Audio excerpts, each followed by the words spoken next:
প্রচণ্ড রোদ বলেন আর রাতের আঁধার বলেন কিংবা ভোর, মানে সব সময় গাছ গাছ আর গাছ, এই গাছ ছাড়া কোনো কথাই নাই। মানে এই রাজন মাহমুদের সারা দিন কাটে এই গাছের যত্ন নিয়ে।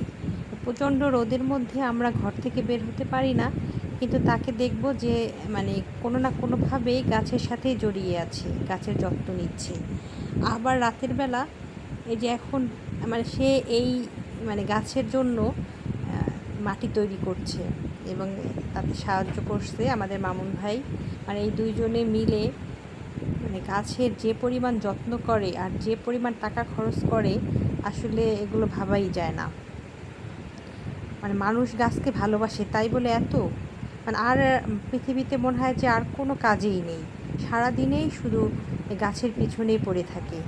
গাছের পানি দেয়া, গাছের মানে মাটি তৈরি করা, গাছ কেনা, টব কেনা এবং অনলাইনেও অর্ডার করে করে মানে প্রচুর গাছের বীজ এগুলো কিনে থাকে এবং প্রয়োজন হলে যশোর, বরিশাল, খুলনা, মানে যখন যেখানে মন চায় সেখানে গিয়েও গাছ কিনে নিয়ে আসে।